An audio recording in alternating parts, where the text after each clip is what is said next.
तो नेक्स्ट हमारे पास है एक्सरसाइज 2.2। इसमें हमें ये सब्स्टिट्यूशन मेथड का यूज़ करके इन इक्वेशन के जो ये पेयर्स दिए हैं उनको सॉल्व करना है। तो हम चलो पहले इस पे स्टार्ट करते हैं।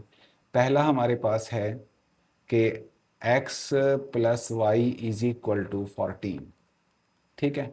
और दूसरे वाली इक्वेशन है x minus y is equal to 4।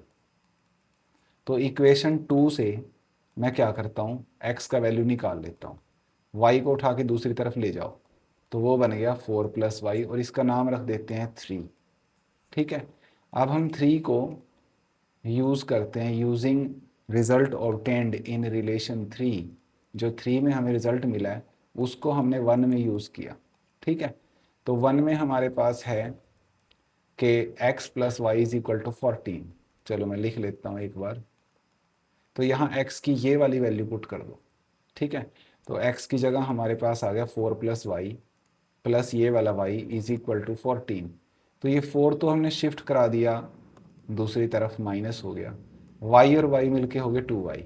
तो यहाँ से आया 2y इज इक्वल टू 10, और y इज इक्वल टू आया 10 अपॉन 2 दैट इज 5। तो y का वैल्यू हमारे पास आ गया 5। इसको आपने नाम देना है 4, ठीक है। अब 4 को ले जाके यूज़ करना है 3 में, बस ये फिक्स्ड पैटर्न हो जाएगा।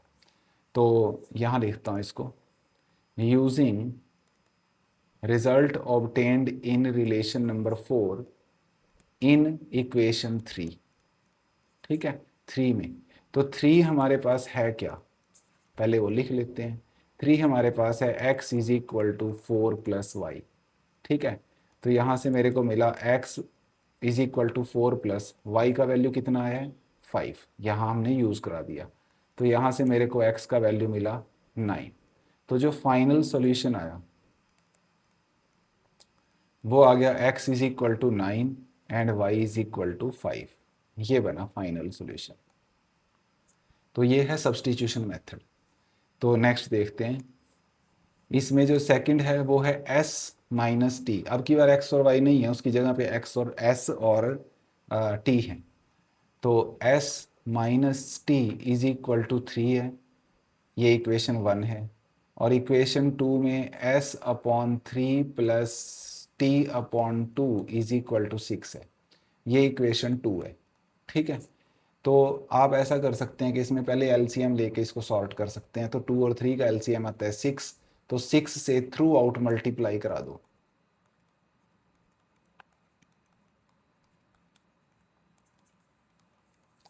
ठीक है। 2 और 3 का एलसीएम आया 6, तो 6 से हमने फर्स्ट टर्म को मल्टीप्लाई कराया, सेकंड को भी, थर्ड को भी। तो यहाँ आप देखोगे ये कैंसिल हो जाएगा, यहाँ भी कैंसिल हो जाएगा, और यही इक्वेशन ट्रांसफॉर्म होके बन गई 2s plus 3t is equal to 36। तो इसको 2 लेने की बजाय इसको ले लो, ठीक है। तो अब हम इसमें और इसमें जो है ना अपना जो भी फर्दर एनालिसिस है वो करेंगे। तो बेसिकली बेसिक आइडिया क्या है कि अगर कुछ फ्रैक्शन में नंबर्स आ रखे हैं तो आप उसको एलसीएम ले लो, ठीक है। एलसीएम लेके उसको थोड़ा सीधा करो और फिर उसके बाद जो है आगे फर्दर जो मेथड है वो लगाएंगे। तो अब इक्वेशन 1 जो है वहाँ से मैंने देखा कि s का वैल्यू आ गया 3 प्लस टी। मैं इस माइनस के t को उठा के दूसरी तरफ ले गया, ठीक है, यहाँ से इधर ऐसे हो गया। तो इसका नाम हमने रख लिया 3। तो फिर वही स्टेप है कि using result obtained in step 3 in equation 2, ठीक है। अब जो 3 में हमें मिला वो 2 में रखो। तो 2 जो है वो क्या है, वो है जी 2s plus 3t is equal to 36। तो यहाँ 2 इंटू एस का वैल्यू अब ये वाला यूज़ करेंगे, 3 plus t plus 3t is equal to 36। तो ये ब्रैकेट ओपन करेंगे, 2 3 ज़ा 6, फिर 2 को t में किया तो 2t plus 3t is equal to 36। ये 2t और 3t मिल गए, ये बन गया 5t इज इक्वल टू 36। 6 को उठा के शिफ्ट कर दो दूसरी तरफ, तो 5t इज इक्वल टू आ गया 36 माइनस 6। तो यहाँ से आया 5t इज इक्वल टू 30, और t is equal to 30 upon 5। 5 से कट किया तो यहाँ से मेरे को मिला कि t का वैल्यू आ गया 6। इसका नाम रखो 4। ठीक है, तो अब हमने यहाँ पे लिखना है using result obtained in step number 4 इन 3। तो इसको 3 में रखेंगे। ठीक है, तो 3 हमारे पास है क्या, 3 हमारे पास है s is equal to 3 plus t. तो यहाँ से मेरे को s मिला 3 प्लस टी, टी का वैल्यू कितना आ चुका है 6, तो यहाँ से s का वैल्यू आ गया 9। तो बस यही फाइनल सॉल्यूशन आ गया। तो जो सॉल्यूशन बना वो बना s इज इक्वल टू 9 और t इज इक्वल टू 6, ये बन गया, ये आंसर है जी। ठीक है, तो सब्स्टिट्यूशन मेथड में हम इसी प्रोसेस में आगे बढ़ेंगे और देखते हैं क्वेश्चंस को। ये अब ये थर्ड वाला देखते हैं। तो यहाँ मेरे को मिला 3x minus y is equal to 3 और 9x minus 3y is equal to 9। तो जब भी आप क्वेश्चन को अटेम्प्ट करें तो थोड़ा सा इस चीज़ का ज़रूर ध्यान रखें कि उसका सोल्यूशन है भी कि नहीं, है ना। तो आप a1 अपॉन a2 लगा के देखोगे तो यहाँ आएगा 3 अपॉन 9 विच इज़ 1/3। फिर b1 अपॉन b2 आपने फाइंड करके देखा तो वो आया -1/-3। यहाँ y का कॉफिशिएंट -1 है, इसमें -3 है, तो ये कैंसिल होके आ गया 1/3। और c1 अपॉन c2 जो है वो है 3 अपॉन 9 विच इज़ अगेन 1/3। तो इन तीनों को देख के मुझे क्या पता चलता है, मुझे समझ में आता है कि a1 अपॉन a2 और b1 अपॉन b2 और c1 अपॉन c2 तीनों तो इक्वल है। जब ये इक्वल हो तो इनफाइनाइट सॉल्यूशन होते हैं, इनफाइनाइट सॉल्यूशन। अब वो सॉल्यूशन होंगे क्या, है ना। तो उसके लिए हम क्या करेंगे, जैसा मैंने पहले भी एक एग्जांपल में आपको समझाने की कोशिश की थी, तो उसके लिए हम y को जो है ना k पुट कर देते हैं। हमने y को ले लिया k, k क्या है, कोई number, k is any real number, लिख भी देना एनी रियल नंबर, एनी की बजाय अ कर देना, k is a real number. ठीक है, तो y का वैल्यू k आ चुका है, तो y का वैल्यू k जो है ना यहाँ रखो इक्वेशन 1 में। तो इक्वेशन 1 में हमने रखा y का वैल्यू k, तो बना 3x माइनस के इज इक्वल टू 3।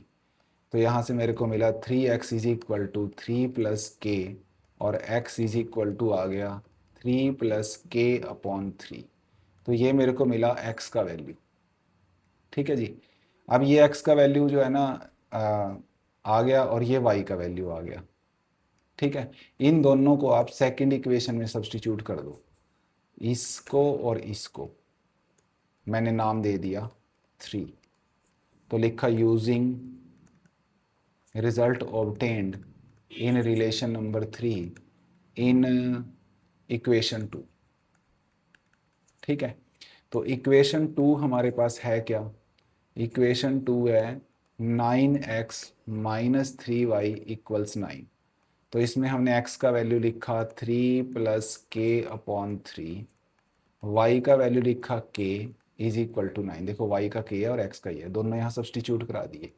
तो हमने ये कट किया, तो 3 3 ज़ा 9 और ये 3k माइनस 3k इक्वल्स 9, ये कैंसिल हो गया, यहाँ से आया 9 इज इक्वल टू 9। इसका मतलब ये इसको भी सेटिस्फाई करता है। तो फिर फाइनल सॉल्यूशन क्या बना, तो फाइनल सॉल्यूशन हमारा आ गया, फाइनल सॉल्यूशन वो आया कि x का वैल्यू हमारा आ गया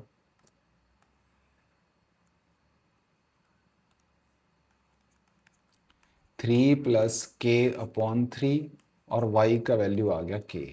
तो ये बना हमारा फाइनल सॉल्यूशन। ठीक है, और यहाँ आप कॉमा लगा के लिख सकते हैं k is a real number. अब कई बच्चे सोचेंगे अगर सॉल्यूशन आ गया तो फिर इनफाइनाइट सॉल्यूशन क्यों बोला था शुरू में। वो इनफाइनाइट सॉल्यूशन ऐसे हैं बच्चे कि आप यहाँ जैसे जैसे k की वैल्यू चेंज करेंगे तो उसी तरह x की वैल्यू चेंज होती जाएगी। तो जितनी k की वैल्यूज़ आ सकती हैं उतनी ही x की वैल्यूज़ आ जाएंगी। तो k तो एक रियल नंबर है तो इनफाइनाइट वैल्यू हो जाएंगी k की। तो जब k की इनफाइनाइट वैल्यू है उसके अकॉर्डिंगली x की भी इनफाइनाइट वैल्यूज़ हो जाएंगी। तो ये था हमारा ये क्वेश्चन। नेक्स्ट हमारे पास है इसमें फोर्थ क्वेश्चन है उसमें जस्ट उसने डेसिमल दिया है। तो डेसिमल में एक छोटा सा पॉइंट आप ये याद रखें कि अगर number of digits after decimal, decimal के बाद नंबर ऑफ डिजिट्स अगर सारी टर्म्स में सेम हो तो डेसिमल मीनिंगलेस हो गया। देखो यहाँ भी डेसिमल के बाद एक ही डिजिट है, यहाँ भी डेसिमल के बाद एक डिजिट है, और इसमें भी डेसिमल के बाद एक ही डिजिट है। तो सब में number of digits after decimal same होने की वजह से यहाँ पे डेसिमल का कोई काम नहीं है, तो मैं इसको डेसिमल छोड़ के ही लिखूंगा। तो ये मेरे पास इक्वेशन कुछ ऐसा बनेगा, 2x plus 3y is equal to 13। इसको मैं ले लेता हूँ इक्वेशन नंबर 1। और ये जो दूसरे वाली है ये बनेगी 4x plus 5y is equal to 23। ये बनेगी इक्वेशन नंबर 2। ठीक है, पहले आपने ये लिखना है और उसके बाद डायरेक्ट ये लिख देना है, कुछ एक्सप्लेन करने की ज़रूरत नहीं है, बस अपने मन में समझ जाना कि हमने सबको 10 से मल्टीप्लाई करा दिया। ठीक है, तो चलिए अब इसको देखते हैं। इक्वेशन 1 से वैल्यू निकाल लेते हैं। इक्वेशन 1 से हमने लिखा 2x is equal to 13 minus 3y, ये 3y को उठा के इधर ले गई, तो x इज इक्वल टू आ गया 13 माइनस 3y अपॉन 2। ठीक है, और ये जो रिलेशन हमें मिला है इसका नाम हम रख लेते हैं 3। फिर हमने लिखा कि using result obtained in 3 in equation 1। ठीक है, सॉरी 1 से तो आया इन 2। ठीक है, 1 से तो हमने ये फाइंड किया ना, इसलिए 2 में पुट करेंगे। अगर हम 1 से x का वैल्यू निकालते हैं तो 2 में पुट करना है, अगर 2 से फाइंड करते हैं तो 1 में पुट करना है, ऐसे होता है।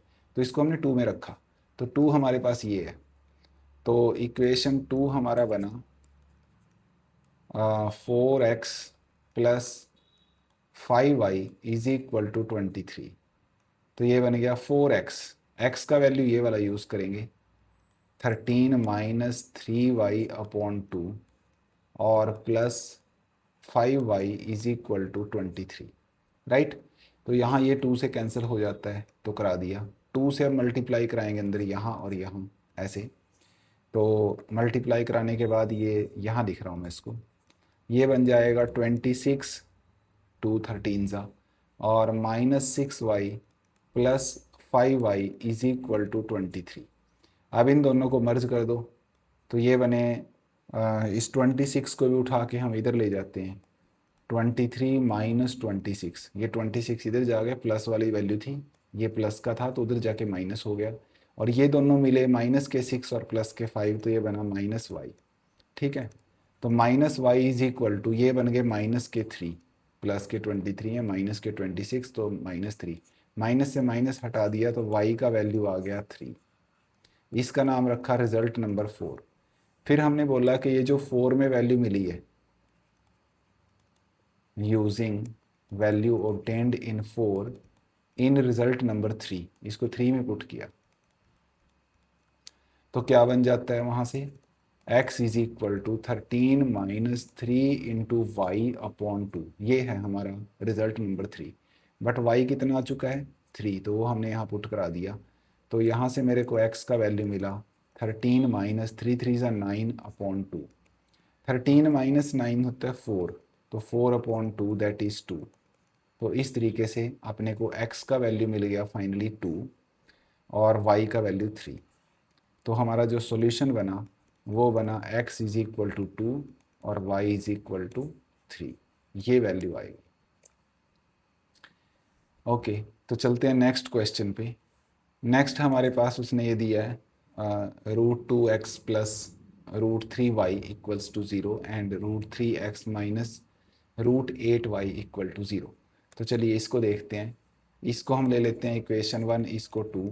तो इक्वेशन 1 से हमें क्या मिलता है, इक्वेशन 1 कहती है कि √2x इज इक्वल टू हो गया माइनस √3y, यहाँ से x का वैल्यू आ गया माइनस का √3 अपॉन √2 इंटू वाई, इसका नाम रख लेते हैं 3। सिंपल, बस वही x का वैल्यू निकाल लिया। तो using result obtained in relation number 3 इन 2, तो उसको इक्वेशन नंबर 2 में पुट करा दिया। तो इक्वेशन नंबर 2 क्या है हमारे पास, इक्वेशन नंबर 2 है √3x माइनस √8y इक्वल्स 0। ठीक है, तो अब हमने क्या करना है, रूट 3 इंटू एक्स का वैल्यू ये वाला यहाँ पुट कर दो, तो ये बना रूट 3, ये रूट 2 साथ में वाई और माइनस रूट 8 वाई इक्वल्स 0। ठीक है, ऐसा बन गया। अब आप लोग इसको कैसे सॉल्व करें, थोड़ा बहुत तो हाथ पैर हिला सकते हैं। देखो ये रूट 3 और रूट 3 दोनों जो मल्टीप्लाई होंगे तो ये 3 बन जाएगा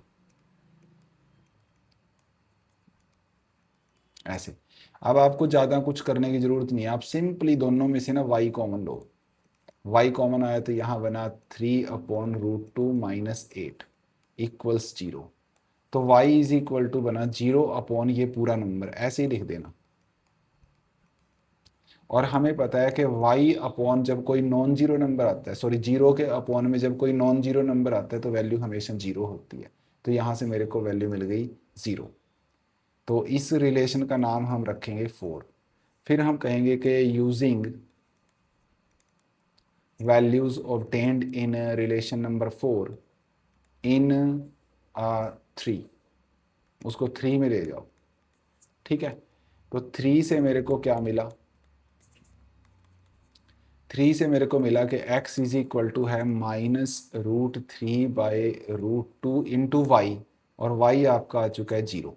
तो यहाँ से x का वैल्यू भी आ गया 0, क्योंकि 0 इंटू समथिंग 0 होता है। तो फाइनल सॉल्यूशन यही आ गया कि x 0 एंड y 0। तो ये बना हमारा इसका आंसर।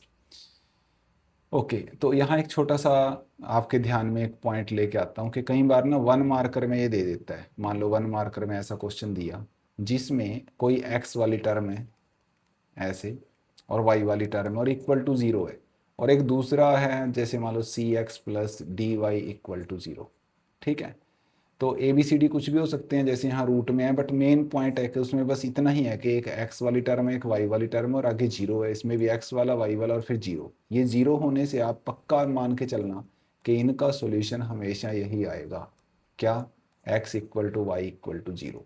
ये आप याद भी रख सकते हैं। अगर उसने 1 मार्कर में ऐसा दिया तो मैं सॉल्व नहीं करूंगा, मैं सीधा ही मार्क करूंगा कि एक्स और वाई दोनों 0 होंगे, तभी ट्रू होता है, और इसको किसी तरीके से भी ट्रू नहीं किया जा सकता।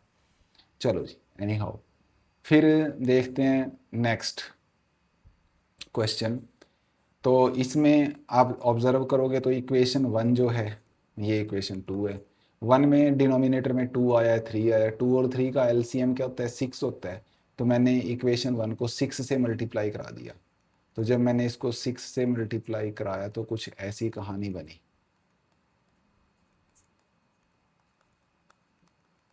ऐसे।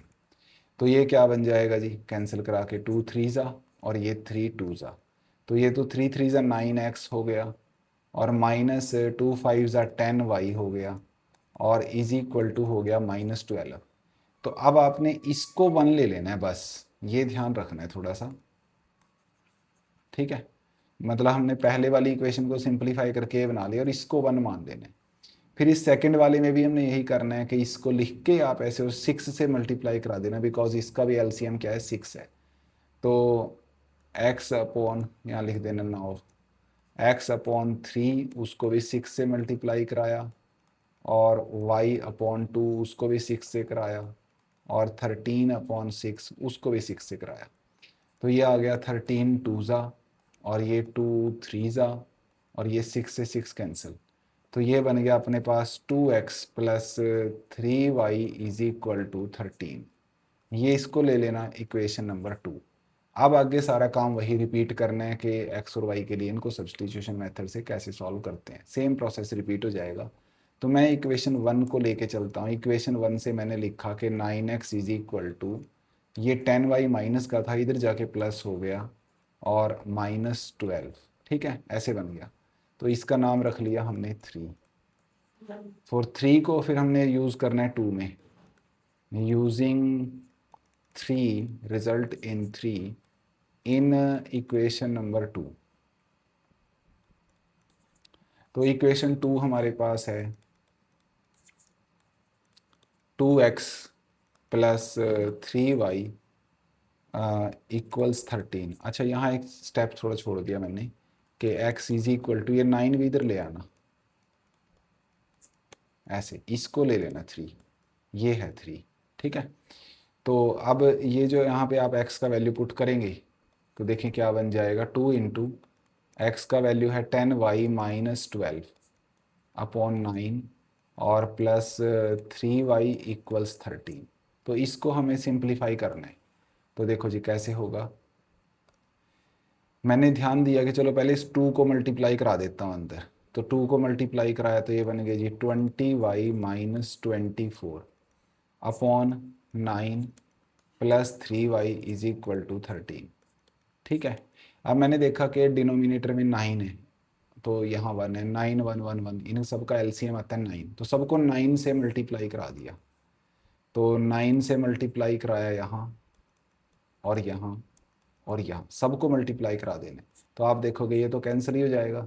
तो ये कितना बचा, ये बचा 20y माइनस 24 प्लस इसको 9 से मल्टीप्लाई कराएंगे तो हो जाएगा 27y और 13 9 जा होते हैं 117, ऐसे बन गया। तो ये 20 और 27 दोनों मिलके तो हो गए 47y और ये 24 जो है दूसरी तरफ चला गया तो बना 117 प्लस 24, तो बन गया 47y इज इक्वल टू, इन दोनों को ऐड कर लेना तो ये 141 आ गया। तो y का वैल्यू आया 141 अपॉन 47 और ये इसके 3 जा होते हैं। तो यहाँ से मेरे को मिला कि y का वैल्यू आ गया 3। इसका नाम रखा हमने रिलेशन नंबर 4। फिर हमने ये जो 4 है इसको यूज करना है इन 3। तो 3 हमारे पास ये था